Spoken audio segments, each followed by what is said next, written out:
As suas Bíblias, aqueles que as têm, no livro dos Atos dos Apóstolos, Atos dos Apóstolos, capítulo de número 20, os versículos 17 ao 24.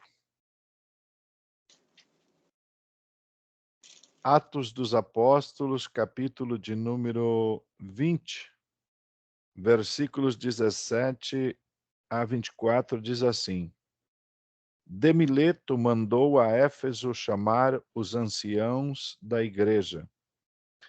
E logo que chegaram junto dele, disse-lhes: Vós bem sabeis, desde o princípio do primeiro dia em que entrei na Ásia, como em todo esse tempo me portei no meio de vós, servindo ao Senhor com toda humildade e com muitas lágrimas e tentações, que pelas ciladas dos judeus me sobrevieram. Como nada que útil seja, deixei de vos anunciar e ensinar publicamente e pelas casas, testificando, tanto aos judeus como aos gregos, a conversão a Deus e a fé em nosso Senhor Jesus Cristo. E agora, eis que, ligado eu pelo Espírito, vou para Jerusalém, não sabendo o que lá me há de acontecer, senão o que o Espírito Santo de cidade em cidade me revela, dizendo que me esperam prisões e tribulações. Mas em nada tenho a minha vida por preciosa, contanto que cumpra com alegria a minha carreira e o ministério que recebi do Senhor Jesus, para dar testemunho do Evangelho da graça de Deus. Amém. Amém. Meus amados irmãos, estamos diante de uma poderosa palavra, como toda a Bíblia é poderosa, mas dentro de um contexto muito atual que nós estamos vivendo. Eu digo nós, crendo que no Japão vocês também estão vivendo, pois aqui eu estou vivendo isso, estou experimentando essa verdade. A pandemia nos deixou muitas marcas, muitas cicatrizes, e ela trouxe para mim uma surpresa. Eu tinha uma expectativa com a saída dela. Quando tivéssemos acesso a estar na igreja, tivéssemos liberdade para estarmos mais juntos, mais próximos, eu criei uma expectativa de que os crentes em Jesus, os fiéis, estariam desesperados, sedentos, angustiados, afligidos para estarem na casa do Senhor. Mas o que eu tenho participado aqui e visto com os meus olhos por onde tenho passado, que a pandemia deixou pode ser que seja uma falsa impressão minha, mas parece-me que ficou um resquício da pandemia foi o acomodismo. Foi a tranquilidade do povo seguir uma vida. Parece-me que acostumaram-se a não estar na igreja, no templo, servindo a Deus. Então, baseado neste sentimento, da observação dos dias em que estamos vivendo, entendendo pelas Sagradas Escrituras, pela Palavra de Deus e pelos acontecimentos constantes, compreendo que estamos vivendo o final do tempo. Estamos nós, creio piamente, vivendo Nós somos a geração do arrebatamento, em que muitos de nós não vai conhecer a sepultura. Eu acredito assim, eu creio assim. Muitos de nós, essa geração, muitos não verão a sepultura. Baseado nisso, meus irmãos, eu olho para esse texto sagrado que tem quase 2000 anos de autoria atribuída ao evangelista Lucas. Ele escreve que Paulo chama, né, vem o pessoal de Éfeso para uma reunião ministerial na cidade de Mileto. E ali reunidos, o apóstolo Paulo fala do seu comprometimento com o reino de Deus. O versículo 24 é impactante, é impossível não lê-lo ou lê-lo e não ser comovido, tocado pelo Espírito de Deus, quando nós olhamos para este versículo. Quando nós observamos este versículo, é impressionante nós vermos o comprometimento que tinha este homem com o reino de Deus, o compromisso que ele tinha com Deus. Porque quando nós observamos no capítulo de número 9, o encontro que ele tem com Jesus, e quando o Senhor manda Ananias ir lá orar por ele, o Senhor é claro em dizer: ele é um vaso escolhido. E eu vou lhe mostrar o quanto ele deve padecer pelo meu reino, pela minha obra. É interessante que Paulo, mais tarde em Jerusalém, vai dizer em uma audiência que ele não foi desobediente à visão celestial. Para que tu não sejas desobediente, é indispensável que tu tenha comprometimento, que tu seja comprometido com algo. Para que você satisfaça a expectativa e alcance objetivos, tu terás que ter comprometimento.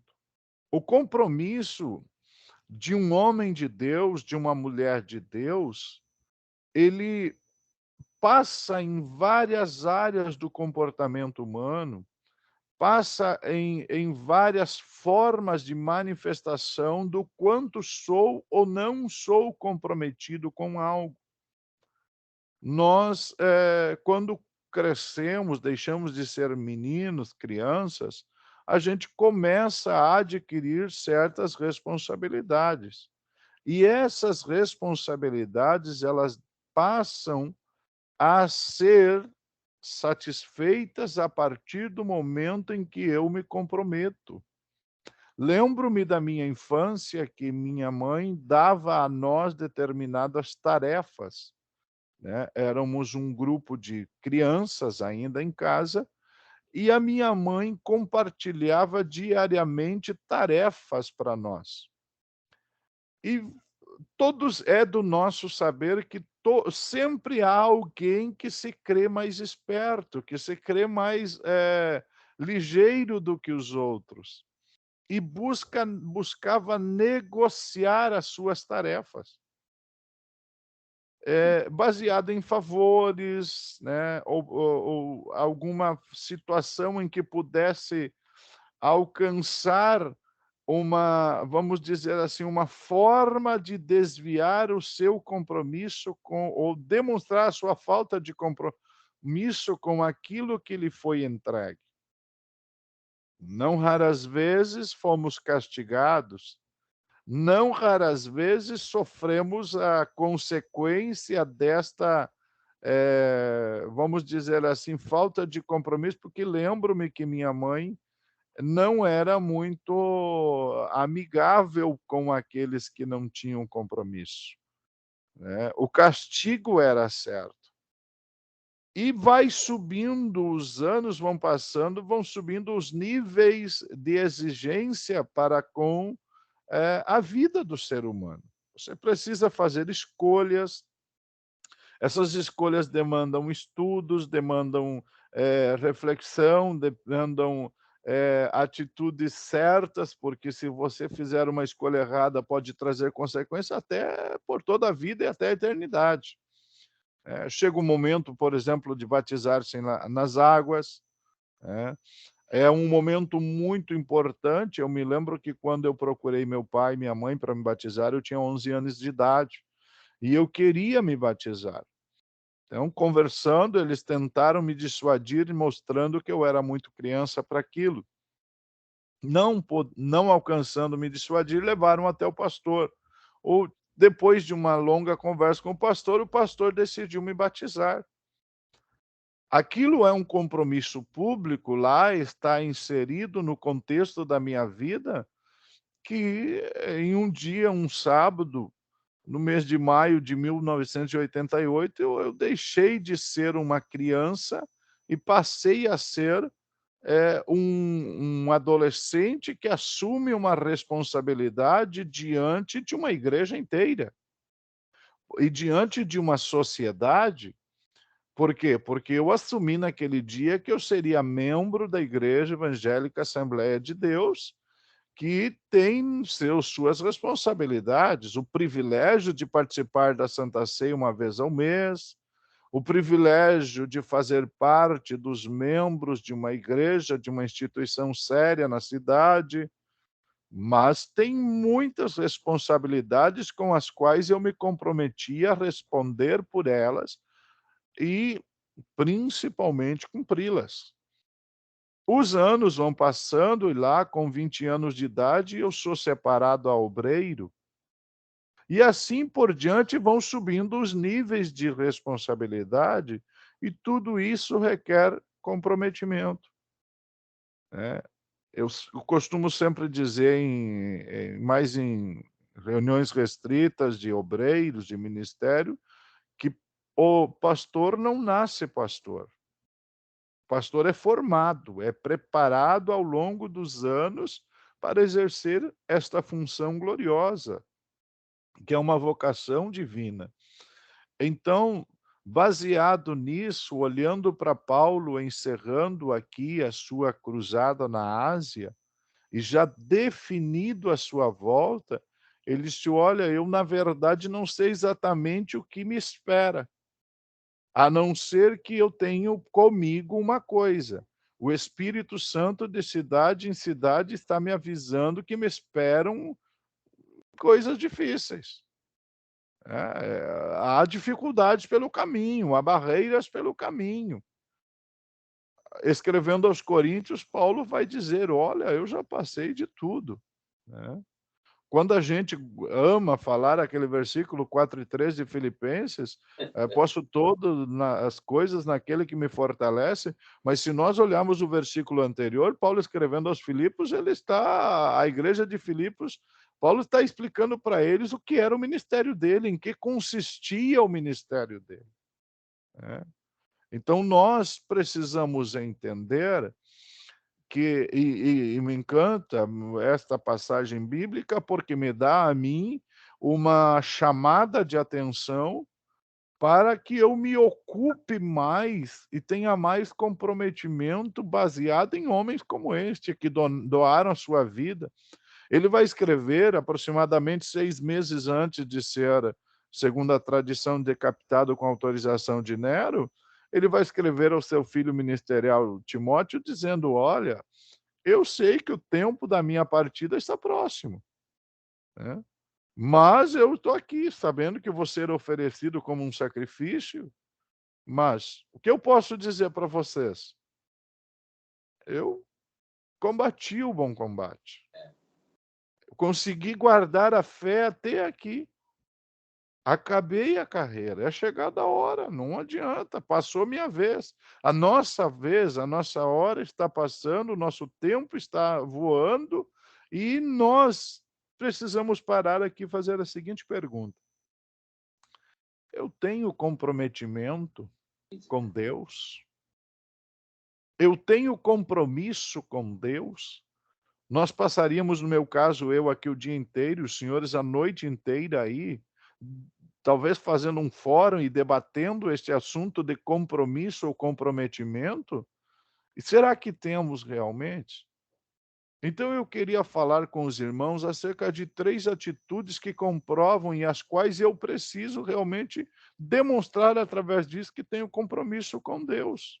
Como Paulo teve, como os discípulos tiveram, como a igreja primitiva teve, como os que vieram antes de nós, muitos tiveram, outros não tiveram. Nós podemos falar de quem não teve comprometimento e podemos falar do resultado final disso. Mas eu gostaria de falar com os irmãos de 3 atitudes indispensáveis para quem é comprometido com o reino de Deus. Para quem é comprometido com Deus, você precisa ter pelo menos 3 atitudes. A primeira dela é um compromisso com Deus. E esse compromisso com Deus, ele só é comprovado se você tiver compromisso com a palavra de Deus.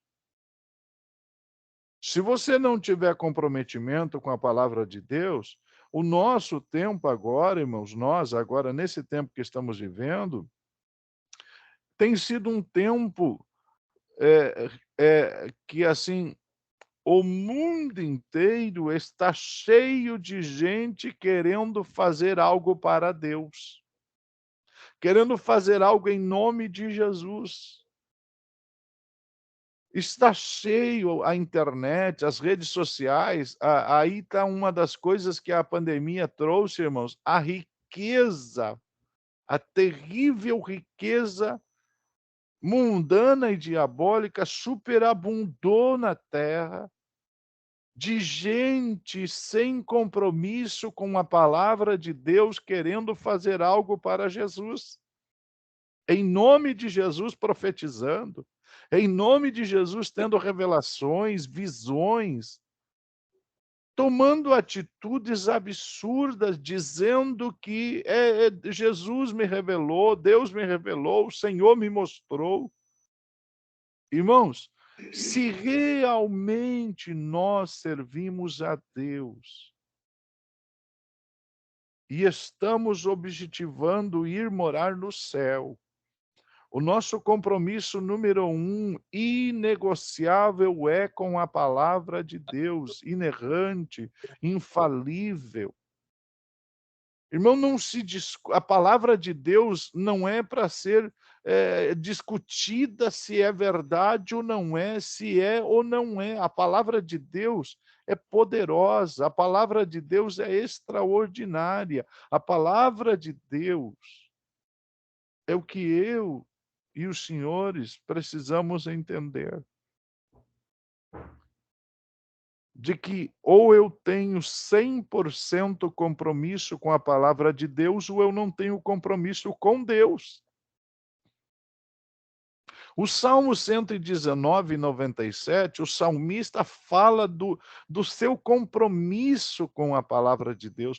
Como que se compromete com a palavra de Deus, pastor? Salmo 119 e verso de número 97. Vamos ler para a gente tentar captar a visão do salmista concernente à palavra de Deus. O porquê do nosso tempo, pastor Ícaro, nós vivemos um tempo em que as pessoas fazem tanta coisa em nome de Jesus, mas que na Bíblia não está. Por quê? O salmista disse: "Oh, quanto amo a tua lei". E o que que ele fazia? É a minha meditação em todo dia. Como é que eu demonstro, pastor, que eu amo a palavra de Deus? Meditando nela de dia e de noite. Glória a Deus. Outra coisa importante, no momento, no ato da tentação de Jesus, lá no capítulo 4, versículo 4 de Lucas, Jesus responde a Satanás dizendo: "Olha, eu preciso te explicar que nem só de pão vive o homem, mas de toda a palavra que sai da boca de Deus". Hoje, irmãos, a palavra que sai da boca de Deus é este santo livro que nós temos. Glória a Deus. Este livro é a boca de Deus. E se nós não fazemos como o salmista, amá-lo e meditar nele diariamente, irmãos, nós vamos incorrer no mesmo risco e no mesmo erro de milhares de pessoas, irmãos. Alguns ensinando heresias, enganando, mentindo, falando que Deus falou, que Deus nunca falou, dizendo que Jesus revelou, que Jesus, em nome de Jesus, Jesus não mandou fazer. E nós o que vamos fazer? Aplaudir, nós vamos seguir essa gente, nós vamos acompanhá-los, porque tão somente por ignorar algo tão maravilhoso que é a palavra de Deus. Eu não sei aí os irmãos, mas eu tenho enfrentado por muitos lugares da onde vou, uma ignorância bíblica assustadora. O que as pessoas, às vezes, dando estudo bíblico, seminários bíblicos, a inocência, porque às vezes ignorância a pessoa acha que é uma ofensa, a inocência no sentido de não conhecer, de não ter acesso, de simplesmente, irmão, ignorar totalmente o que a Bíblia diz, o que a palavra de Deus diz, sendo enganado, irmãos. Aquele velho provérbio popular, não sei se aí no Japão tem, aqui no Brasil é muito comum, de que em terra de cego quem tem um olho é rei. É o que a gente tem visto, irmãos. Os caras, assim, ó, com miopia, um olho cego, o outro uma miopia lá que enxerga algumas letras, irmão. Eles juntam palavras desconexas, criam teorias, nada, mas não tem nada a ver com as escrituras. Então, qual é o meu sentimento nesta manhã, aqui, noite, para os irmãos? É que nós nos comprometamos com a palavra de Deus e não Aleluia. abramos mão de viver a palavra de Deus e não nos rendamos diante de ofertas, facilidades, promessas mentirosas. Por quê? Porque não está na palavra. E se nós fazemos como o salmista, amamos a palavra e meditamos dela, não vamos ser enganados, irmão. Uma das coisas fantásticas que Jesus revela na tentação com o diabo, no diálogo com o diabo, ele diz, ele demonstra, ele mostra para Satanás o quanto ele está comprometido com o projeto de Deus.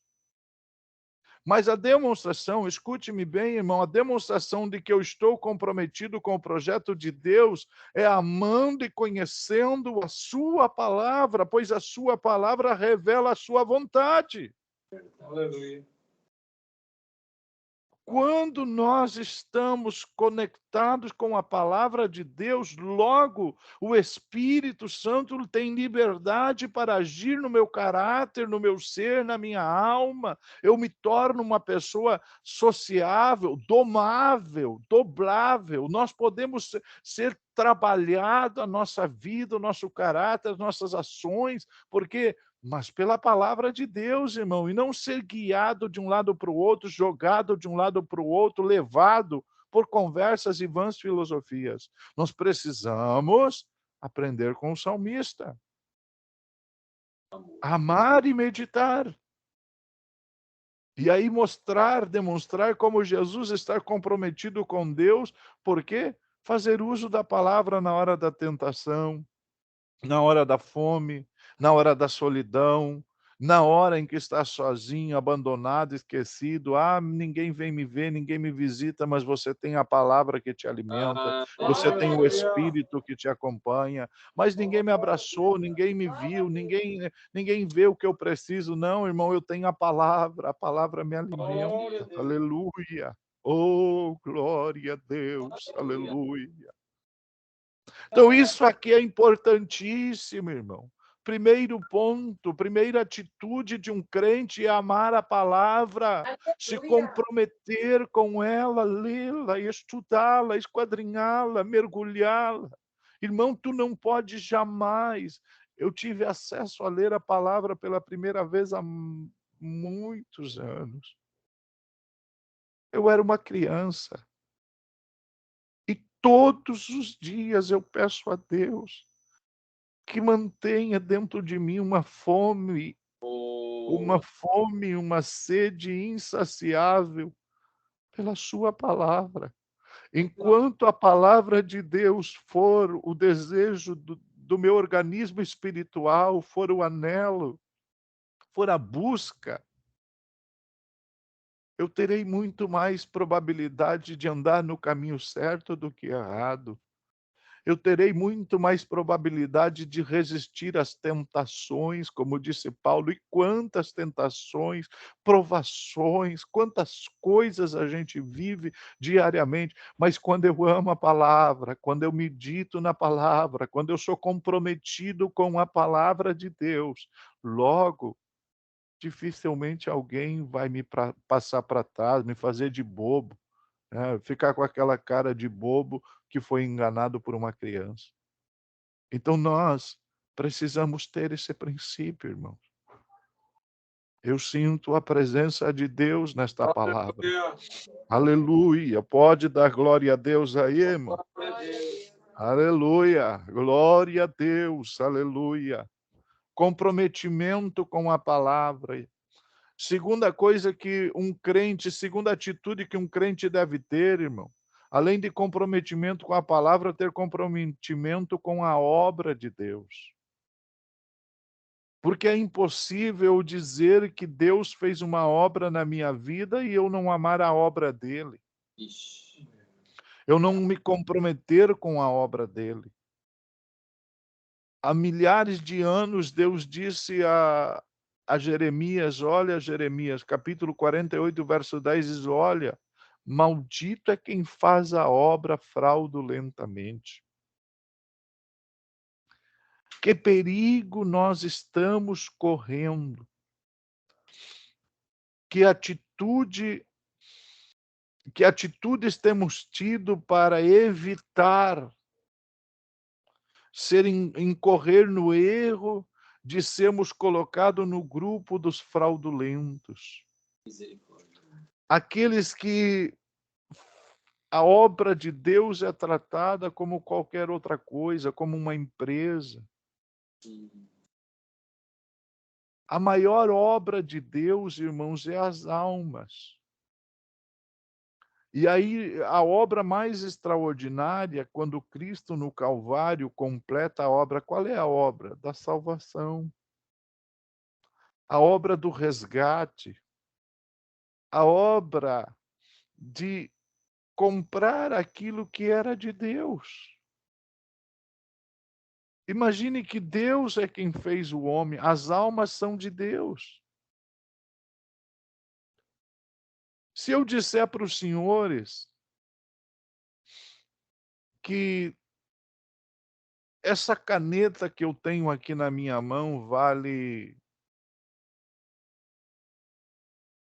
10 ienes, e vocês vão olhar para mim e dizer, este pastor está louco. Como que ele vai me dizer que uma caneta vale 10 ienes? Mas eu estou dizendo que vale. Eu posso dar várias explicações por que eu acho que esta caneta vale 10 ienes. Se eu pegar esta Bíblia e disser para os senhores que esta Bíblia, eu quero 1000 ienes. E alguém vai dizer assim para mim, mas o senhor está louco, pastor, uma Bíblia por 1000 ienes. Aí eu posso dar as minhas explicações, por exemplo, eu vou dizer para vocês que essa Bíblia tem um valor sentimental extraordinário, porque aqui tem uma dedicação de um pastor que era meu amigo, me deu de presente essa Bíblia no dia 9 de julho de 2011.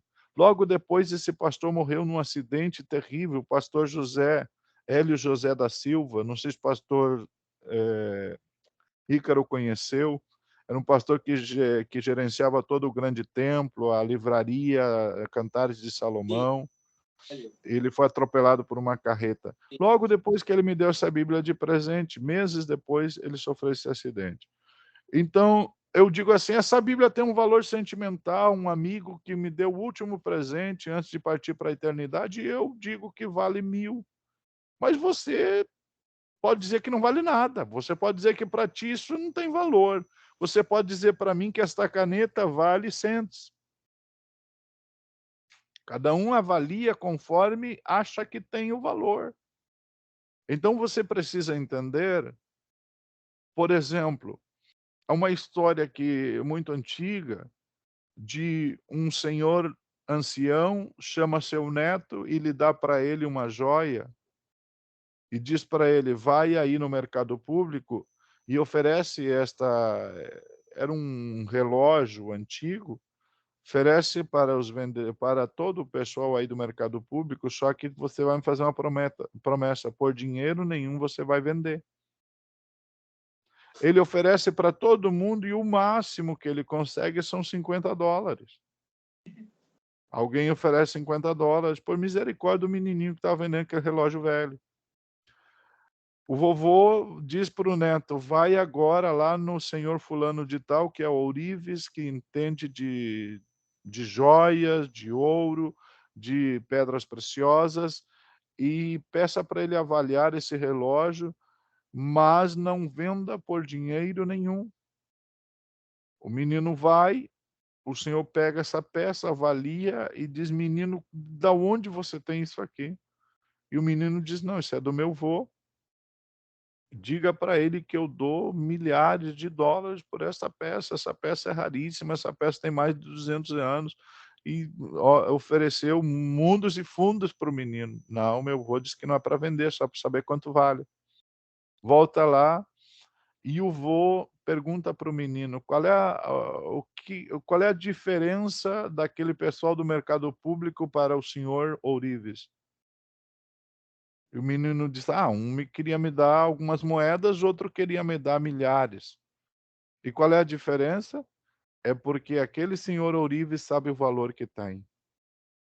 Sabe por que muita gente não valoriza uma alma? Porque não sabe o valor que tem.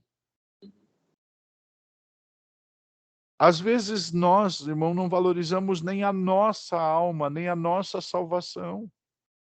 Levamos na brincadeira a nossa vida espiritual, levamos de qualquer jeito, como se fosse: já está tudo resolvido, Jesus já morreu no Calvário, total, eu já sou crente, eu já tenho meu nome escrito no livro da vida, já está tudo resolvido. E leva a vida relaxadamente.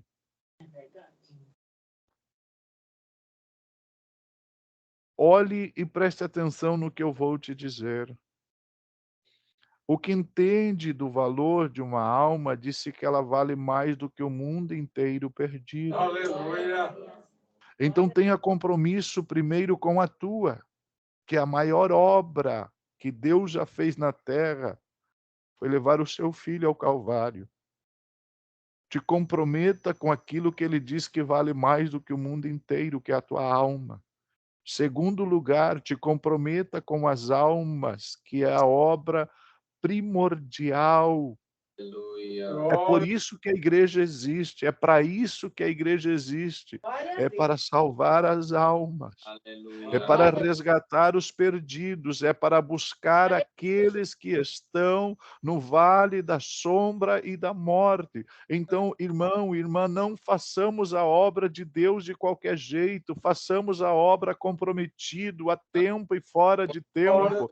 Não precisamos de um chefe nos marcando horário, não precisamos de ninguém nos seguindo e dizendo: irmão, pelo amor de Deus, prega, evangeliza, visita, fala de Jesus no trabalho, fala de Jesus na rua, no trem, na esquina, na praça, aonde você estiver, fala de Jesus. Irmão, isso é compromisso, isso é dever. Jesus apareceu aos seus discípulos no capítulo 28, em Mateus, versículo 20, e disse: foi-me dado, versículo 18, foi-me dado todo o poder no céu e na terra. E o que é que ele diz? Portanto, ide, fazei discípulos de todas as nações, batizando-os em nome do Pai, do Filho e do Espírito Santo. Ensinem a guardar todos os mandamentos. Eu estou convosco todos os dias. Isso é promessa dele, ele não falha. Mas nós temos um compromisso, irmão, com a obra de Deus, e a obra de Deus é sim as almas, é a salvação do mundo inteiro.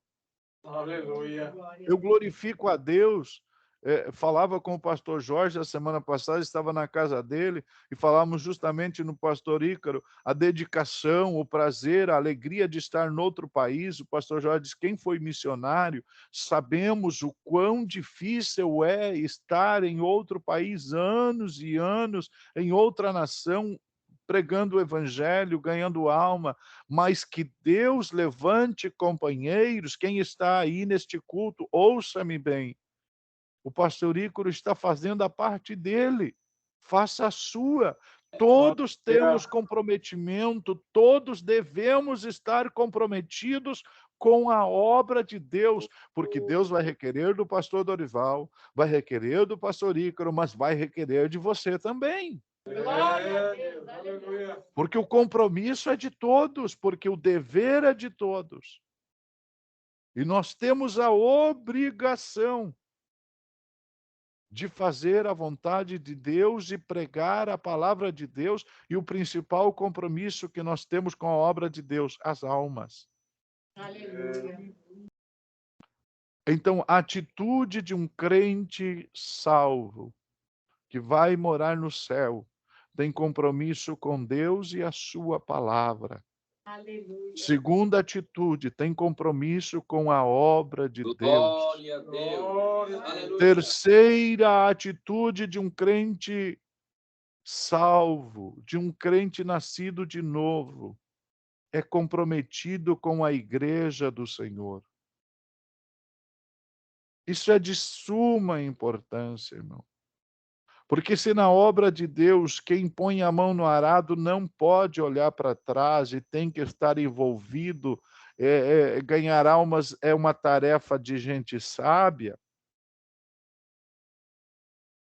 E quem é sábio se envolve na obra de Deus, mas também é comprometido com a igreja do Senhor. Aleluia. Aleluia. Por que nós temos que ter esse princípio, irmão? O escritor aos Hebreus disse: olha, não deixe de congregar como já tem se tornado costume de alguns. Não te acostume com a pandemia, irmão. Tá? Não te acostume com o privilégio que a pandemia deu para alguns, que foi ficar em casa. Porque estar na casa de Deus é privilégio. Aleluia.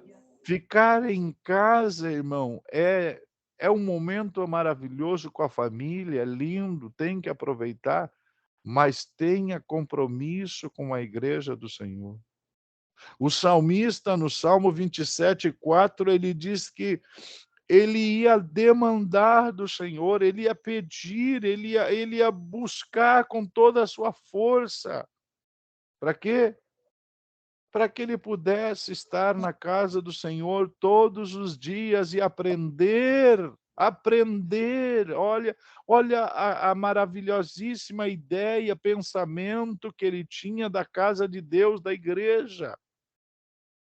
É um lugar de aprendizado. Irmãos, nós estamos vivendo um tempo em que as pessoas estão vivendo, tem até os grupos dos desigrejados, irmão.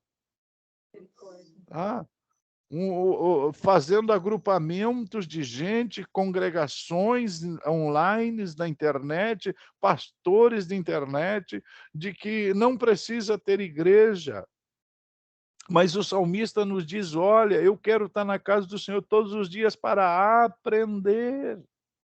Para aprender. Irmãos, essa troca de informações, essa comunhão, esse momento que estamos juntos, que um ora pelo outro, que nos vemos, que podemos compartilhar um momento na presença do Senhor, isso não tem dinheiro no mundo que pague isso, meu irmão, minha irmã. Glória a Deus. O salmista, olha o comprometimento que ele tinha com a casa de Deus, que lá no Salmo 122:1, ele diz: olha, eu me alegro quando me dizem, vamos para a casa do Senhor. Glória a Deus. Não, esse compromisso maravilhoso que o salmista nos ensina, no Salmo 84:10, deixa eu ler aqui, Salmo 84:10, o salmista vai mais além, irmãos. Concernente à casa de Deus, ele tem uma opinião muito bem clara. Ele disse: olha, porque vale mais um dia nos teus átrios do que em outra parte 1000. Preferiria estar à porta da casa do meu Deus a habitar nas tendas da impiedade. Olha a visão que ele tinha da igreja. Um lugar que ele preferia estar ali só um dia do que ficar 1000 vagueando por aí, andando daqui para lá e de lá para cá. O comprometimento com a igreja, irmãos. Jesus ia constantemente ao templo. Os discípulos, em Atos 5:42, os discípulos mantiveram. Se Jesus continuamente ia ao templo, os discípulos seguiram o seu exemplo e iam diariamente. O capítulo 3 diz que eles tinham até um horário específico de ir ao templo orar, ao ponto que os mendigos descobriram até a porta que eles entravam e sentavam lá para ver se ganhava alguma coisa. Então, nós precisamos entender, nós estamos vivendo um tempo, irmãos, nós estamos vivendo um tempo que eu volto ao ponto número 1, a atitude do comprometimento com a palavra de Deus, e nós estamos vivendo um tempo em que gente descomprometida com a palavra de Deus tem enganado a muitos, inclusive tirando de dentro da igreja. Porque aquele que não tem compromisso com a palavra de Deus, irmão, te convence a você não vir na igreja, mas depois não cuida da tua alma. Sabe por quê? Porque ele não cuida nem da dele. Quem não tem comprometimento com a palavra de Deus despreza a obra de Deus, a obra vicária, o sacrifício vicário, o sofrimento indescritível de Cristo pelas nossas almas, ao ponto que Deus vai elevar o valor de uma alma superior a todo mundo perdido. Por quê? Não porque a nossa alma valia isso, mas porque Jesus deu este valor a ela, ele pagou este preço, ele fez mais ou menos uma proposta pela nossa alma. Ou seja, se pensássemos num leilão, é aquela proposta que ninguém ousa chegar perto. Por quê? Porque ele oferece algo muito além do pensável. Então, nós precisamos partir de um princípio que quem não tem comprometimento com a palavra de Deus não tem compromisso com a obra de Deus. E logo, não tendo compromisso com a obra de Deus, irmão, vai te convidar você para comer eu não sei aí a comida que vocês gostam, mas, por exemplo, se fosse aqui, vão convidar para comer uma pizza, convidar para comer um churrasco, vai convidar para tomar uma coca. Churrasco aqui também. É. Então, vai convidar, irmão, para que vamos no culto hoje, irmão? Sexta-feira, a gente trabalhou a semana inteira, irmão, estamos aí cansados. O que pastor Ícaro quer marcando o culto sexta-feira? Irmão, vamos comer um churrasquinho, irmão. Olha aí, às 7:30 a gente parou do trabalho, saiu do trabalho 8:30, né? 8:30, a gente pode estar aí comendo um churrasquinho, né? Compartilhar um momento em família, o pastor me marca culto nesse horário, irmão, vamos ficar por aqui. Essa gente, irmão, não é teu amigo, isso é inimigo da obra de Deus, não tem compromisso. Desculpe melhor, não vou pedir desculpa porque eu estou sendo honesto, estou sendo sincero, estou sendo dirigido pelo Espírito de Deus, então permita-me te dizer com ousadia, não abra a porta para gente desta qualidade. Ele não ama a obra de Deus e não ama a palavra de Deus, por conseguinte, não ama a obra de Deus e, portanto, não vai te ajudar em nada porque não tem compromisso com a casa de Deus. Glória a Deus. Aprendamos com o salmista, aprendamos com Jesus, aprendamos com os discípulos a amar estar na casa de Deus, reunir com os irmãos, ter compromisso. O pastor marcou culto, marcou jejum, marcou oração. Irmão, ele não está convidando você para pecar. Ele não está convidando você para um baile, para uma festa, para isso. Ele está te convidando você para estar na casa de Deus, adorando a Aleluia. Deus, estreitando a tua relação com Deus, a Aleluia. comunhão com Deus, renovando as tuas forças. Quantas vezes já cheguei na igreja de arrasto, sem força nem para levantar as mãos, e o céu se abriu, a glória de Deus desceu, uma criança cantou, um irmãozinho tão humildezinho deu uma palavra lá, entrou na minha alma, renovou minhas forças, eu saí de lá chorando, dando glória a Deus. A casa de Deus é lugar de nós estarmos, se pudéssemos, de manhã, de tarde, de noite. Portanto, meu irmão, tenha compromisso com a sua igreja. Aleluia. Então, eu me perdoe, pastor, que eu não olhei a hora que eu comecei a pregar, e aí o senhor sabe que se eu for falando, eu fico com vocês até meia-noite, mas eu acho que já estou mais ou menos na hora, 1h da madrugada. né? Glória a Deus. Então, para encerrar, pastor, para encerrar esse assunto, eu gostaria de chamar a atenção de todos nós. Nós estamos vivendo um tempo final. Nós estamos vivendo um tempo muito difícil. A Igreja de Cristo está atravessando o processo final que antecede o rapto da Igreja e a inserção do mundo na tribulação. E o diabo, mais do que nunca, está mobilizado, ele, o inferno e todos os seus agentes, para roubar de nós o comprometimento com Deus. Porque uma pessoa sem compromisso é uma pessoa sem comunhão. Uma pessoa sem compromisso é uma pessoa vazia, é uma pessoa leviana, é uma pessoa que é levada pelo vento, que é enganada por esses andarilhos do evangelho, esta gente que não tem comprometimento com o céu, com a palavra de Deus. Eles vivem atrás do vil metal, eles vivem atrás da fama, eles vivem atrás dos lauréis, dos aplausos, eles vivem atrás dos palcos, eles querem se adonar do rebanho do Senhor, eles querem fazer uso daquilo que não lhe pertence, querem se aproveitar, se adonar, sentam no trono e se acham os donos da verdade. A verdade é a palavra, a verdade é Cristo.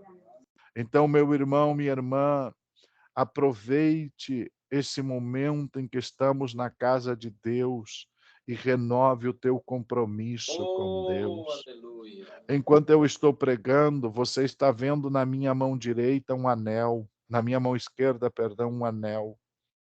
Este anel, no dia 15 de maio de 1999, eu coloquei ele na mão.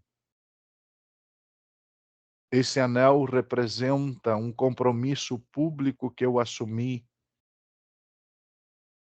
com Deus, com a igreja, com a sociedade, com os meus pais, com os pais da irmã Elisandra, com os testemunhos, com o pastor que oficiou o casamento, de ser fiel, de ser marido de uma só mulher, de ser honesto, correto, amá-la, respeitá-la e honrá-la. E sabe quantos dias, quantas noites, quantas viagens eu já fiz e estive sozinho? Mas esse anel na minha mão sempre me fez lembrar: eu tenho um compromisso. Aleluia. Eu assumi um compromisso. E eu vou honrar esse compromisso. Eu não tenho desculpas. Eu não tem nada que seja maior do que o compromisso que eu assumi com aquela jovem. Em maio de 1988, eu me batizei nas águas do Rio Uruguai, na fronteira do Rio Grande do Sul com Santa Catarina. E eu assumi um compromisso público de me comprometer com a palavra de Deus, de Aleluia. honrá-la, de respeitá-la. No dia 5 de outubro de 97, eu fui separado obreiro e eu assumi um compromisso com a obra de Deus, de amar as almas, de pregar, de evangelizar, de dizer que o Cristo que me salvou também quer salvá-los. Aleluia. E estar na casa de Deus, a primeira vez que eu entrei na casa de Deus, na igreja, não era uma igreja. Eram uns pés de laranja no pátio da casa de uma tia da minha mãe, em 1983. Foi o primeiro culto, mas ali eu vi a glória de Deus. Aleluia. E eu vou para a igreja para adorar. Eu amo estar na igreja. Glória. Eu quero ter compromisso com a minha igreja, com os meus irmãos, sendo eu uma igreja de Cristo, templo e morada do Espírito Santo. Eu quero estar na igreja que foi edificada por mãos de homem para reunir homens que adoram a Deus, mulheres que adoram a Deus, jovens que adoram a Deus. Tenhamos compromisso com o céu. E que Deus em Cristo nos ajude a mantermos fiéis até o fim, em nome de Jesus. Deus abençoe o pastor Ícaro, obrigado pela oportunidade. Ore por nós, em nome de Aleluia. Jesus. Pai, eu te dou graças nesta manhã maravilhosa, pela presença do teu Espírito Santo. Aleluia. Obrigado pelos meus irmãos que estão ali reunidos na igreja, Senhor. Estamos literalmente um em cada ponta deste planeta, mas a presença tua, Aleluia. a tua onipresença nos faz estar unidos em espírito e em verdade. Glória a Deus. Continua nos abençoando, nos guardando, sustentando as nossas mãos firmes e fortes, para que tenhamos esta atitude comprometida com a tua palavra. Que não permitamos, Senhor, que mercadeiros do evangelho, que enganadores, que encantadores venham, Senhor, e roubem de nós o prazer, Senhor, de amar e meditar na tua palavra diariamente. Senhor, que nada nem ninguém, que nem, Senhor, as redes sociais, os compromissos sociais, o trabalho, a profissão, a canseira, roube de nós o prazer de meditar na tua palavra. Aleluia. Meditando na tua palavra e amando-a, amaremos a tua obra, teremos compromisso com a tua obra. E por conseguinte, Senhor, comprometido estaremos com a igreja. Aleluia. Senhor Deus, arranca do nosso coração todo sentimento de dúvida, de inconstância, de doblez de sentimentos. Senhor Deus, abre o nosso entendimento para compreendermos o quão indispensável é sermos comprometidos contigo e com teu reino. Que a tua bênção, Senhor, esteja sobre nós, em o nome de Jesus. Amém e amém.